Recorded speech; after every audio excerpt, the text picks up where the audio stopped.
Hello, fellow YouTubers, and welcome back to the Disabled DM.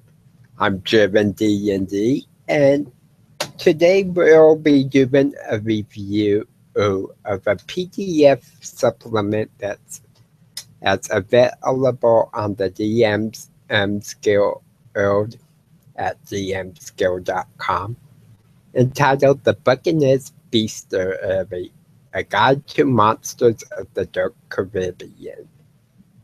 This PDF was written by Aaron Quickleaf Infante-Levy. And I like the concept behind it, that oceans and seas really needed to have their own bestiary, a monster manual, because a lot of times we think of a couple monsters that you have your giant whales, you have your krakens, and you have your sea serpents, and that's pretty much all people ever think of, because that's what we've been used to as kind of a standard. So I think the idea and the concept behind this was very good. I think it was definitely something that was needed.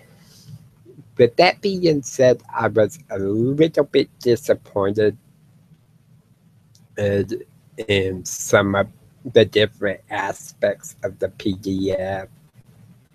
For one, the artwork on the cover page is okay, but it doesn't really stand out as anything incredibly special. I think part of that is because the picture of the pirate, which appears to be a half-orc, is done in black and white.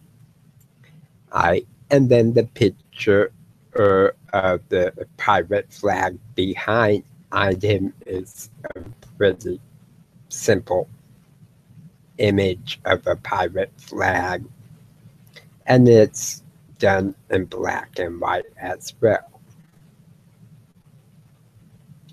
I think maybe some color, adding some more details such as folds in the flag, wrinkles, might have helped this stand out a bit more. Another issue I have throughout the PDF is the color scheme of the pages themselves. I like the style and kind of that sandy pattern, but the colors range from almost pure white to almost a bright yellow, or a sandy yellow, some browns. I think perhaps if they had darkened it, it wouldn't have been quite so bad. It just, to me, it almost hurts my eyes to look at it for very long.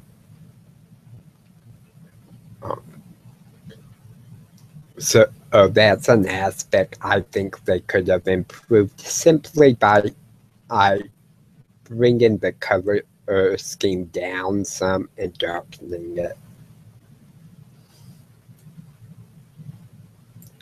With that being said, there are a bunch of interesting things with this PDF, including some very interesting monsters.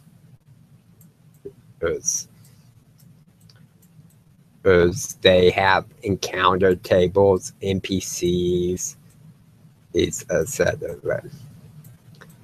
Now, before we get into much of the monsters, is the Dark Caribbean is supposed to be a fantasy setting in which it reflects the golden age of piracy, a kind of blending in real world history, popular beliefs of legendary pirates such as Blackbeards and D&D, in particular, or 5e in this case.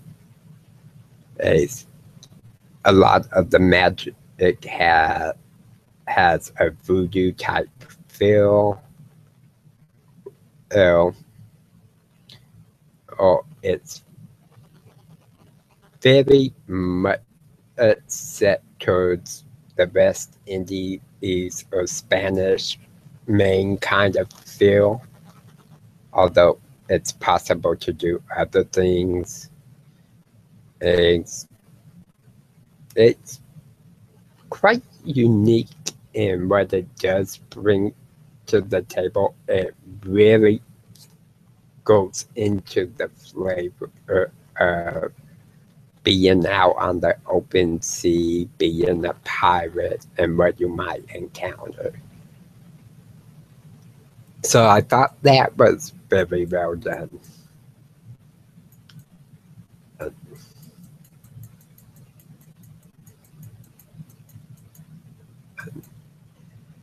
Now, they do something that is slightly different than your standard D&D feel with the monsters. Some of them have no substantive changes. Some of them, they have been reskinned and to be a maritime themed appearance. And some of them they don't really have at all. And some examples they have is a dragon, for example. Or dragons they say are unheard of except for in the jungles where flightless dragons were believed to have ruled over man. And they bring in fae, which a lot of times fae creatures in that typical D&D setting are just part of the natural world. They don't come from another plane. And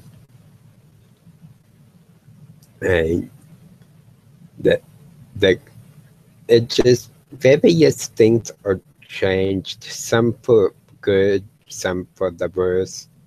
Like I think limiting the dragons to jungles and making them flightless was really a bad choice in my opinion, because that now takes out any possibility of running an adventure or a session using this and having in the party encounter a large sea dragon. And so, and to me, I don't like things that limit choices.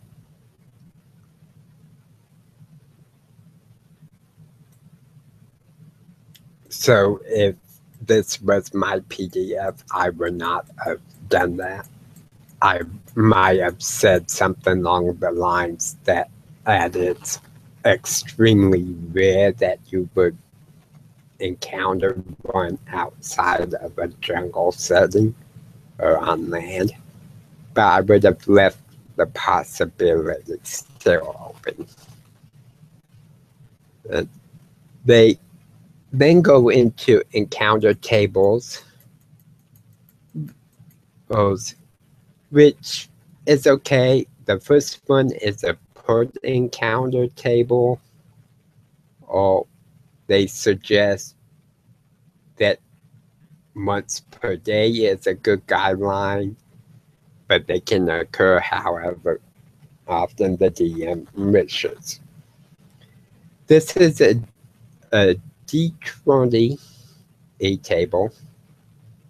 Oh, now I am a big fan of roll tables, encounter tables, or stuff like that,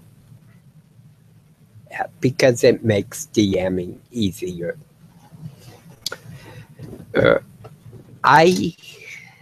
With that being said, I did not particularly care for these tables. It's a little bit confusing with it being 2 columns and multiple choices under one choice. For example, if you rolled a 2 on the port encounter table using a D20, you will get an announcement. Then you have to roll a D6, and you have various options, and such as the governor's making an unpopular announcement, and there's news from overseas, a captain's hiring, stuff like this. To me, this would have been a better setup if they had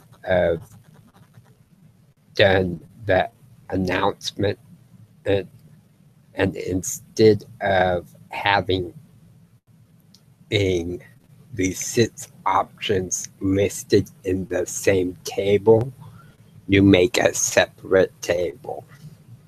And you say something like port encounter announcements table, and then you give the 6 options of the announcements. To me, it would have been easier to figure out what was going on and your choices. And some of the options I just don't care for personally.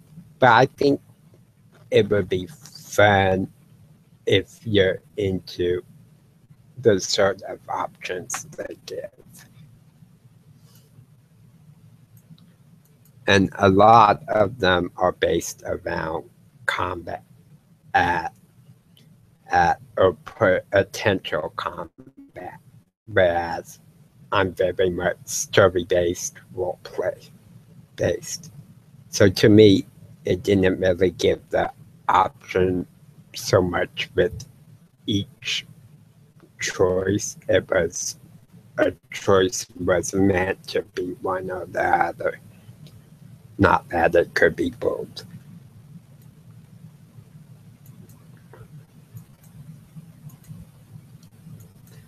They then go into an NPC table, which is a D8, which I think they did a good job on the NPC table. They basically just listed the different types of NPCs, such as a colonist, a criminal, a native, a pirate, a slave, upper class, etc. To me, that was very easy to understand, and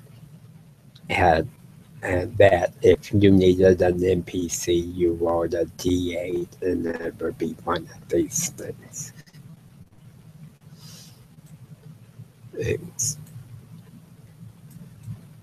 They do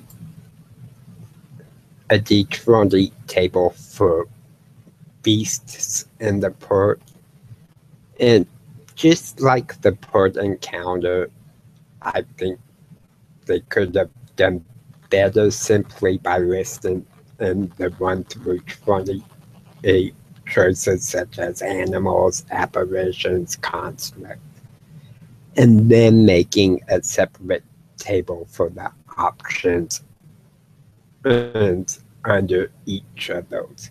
So like a D6 table for animals.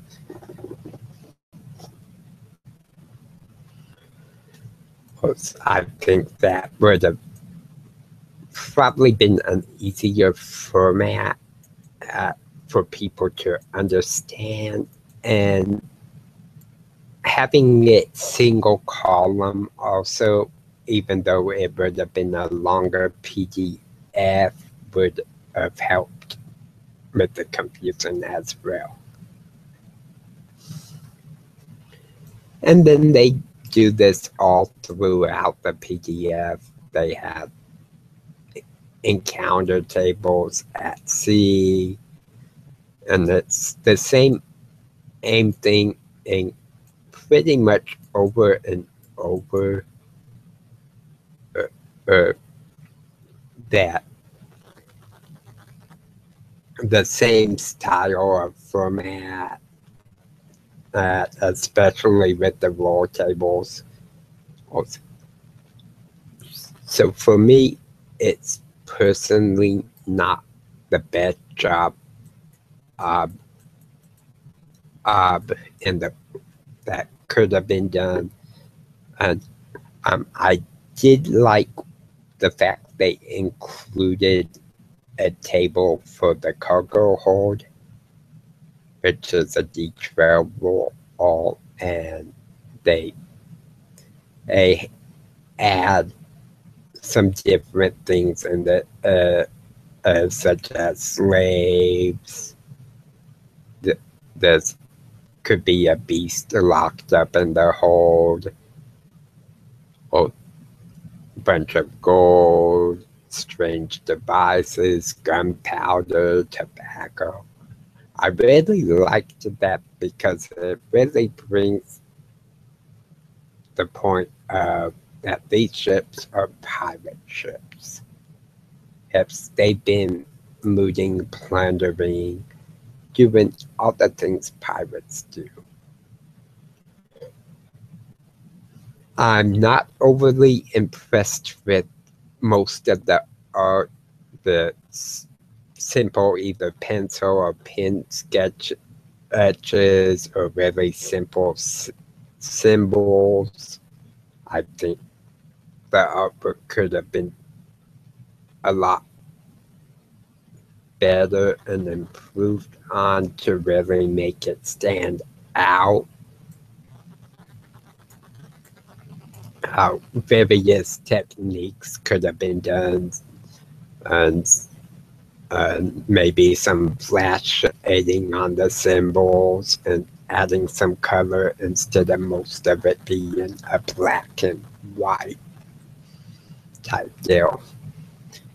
My favorite part of the supplement is the random pirate ship names, in which they give you a list and they suggest rolling a D100, and they give you 100 different options.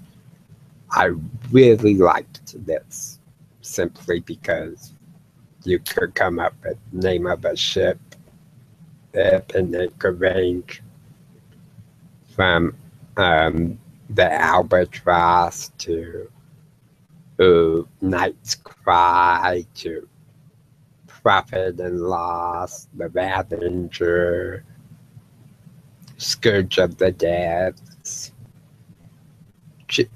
It's all these different things, and you could really, by the name of the ship, you could add a lot of flavor to what that particular pirate group is doing. For example, there's one called the Manticore. Perhaps this pirate ship has a manticore trapped in its hold and it's transporting it.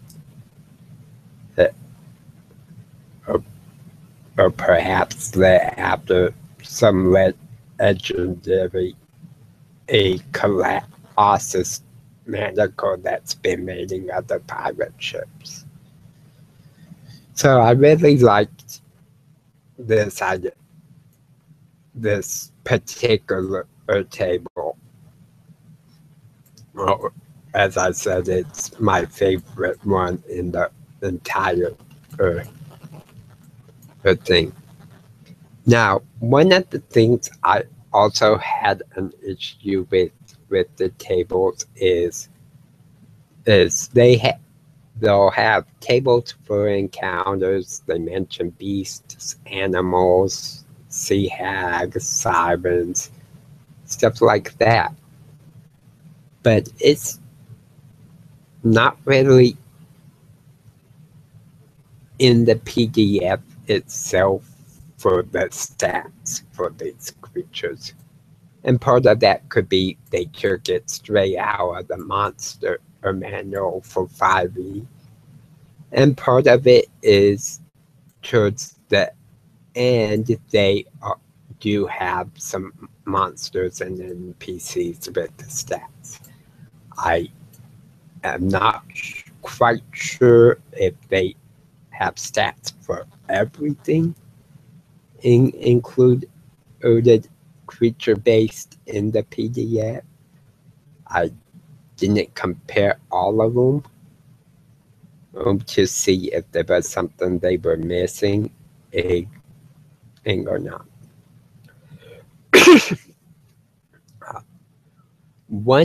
Another thing I did like is with the terrain such as an island, they included a table for island features or something about the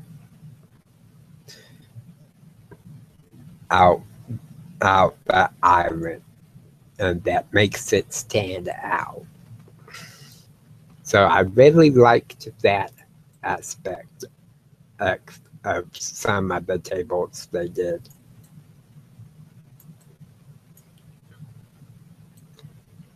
Now this PDF is 74 pages long. So it is a decent sized PDF. There is a lot in it.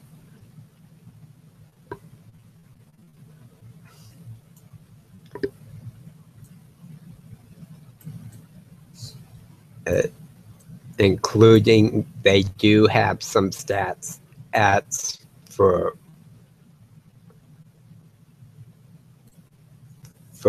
like a Buccaneer, a midmanship, a typical sailor,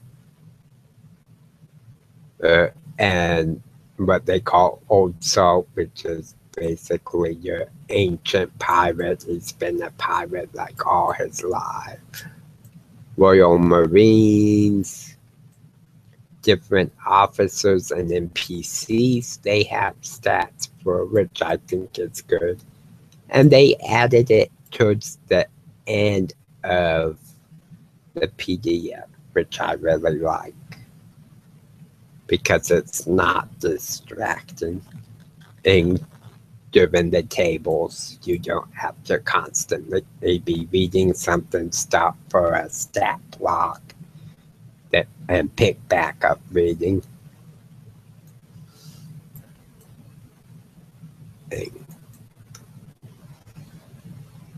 And they do have some stats for at least some of the monsters, which is good.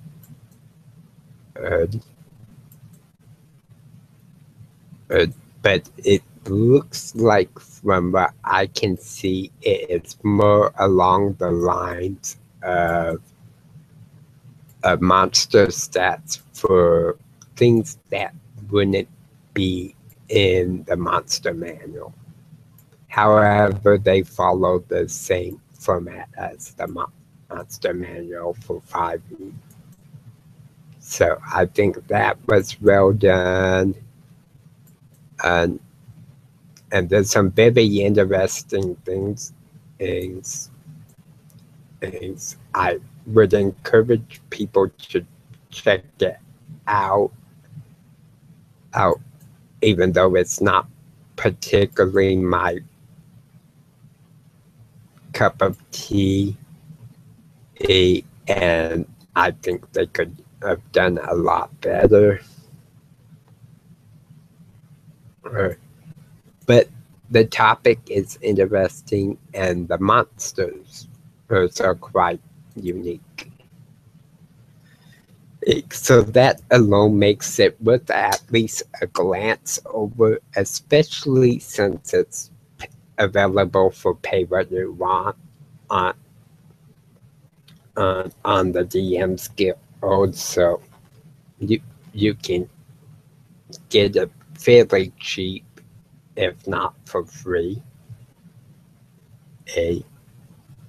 And it brings to light an aspect that is often overlooked. So, with that said, I hope the author continues his work with this concept and takes some of my suggestions and things I didn't like, and maybe consider using my suggestions to make the PDF stand out a bit more and a bit less confusing and hard on the eyes. Because I really think he has a good, solid concept there, and some very unique things that I do like, and that I hopefully will add soon to some of my games and campaigns if they ever do a siege voyage. So with that being said, I hope my viewers will check out the PDF, judge for yourselves what you like and didn't like about it. And I'm always interested in hearing my viewers' comments and questions. And you can email me. My email's in the links below. Or you can leave a comment under the video, and I check those on pretty much a daily basis as well. So with that being said, as always, may the dice roll in your favor.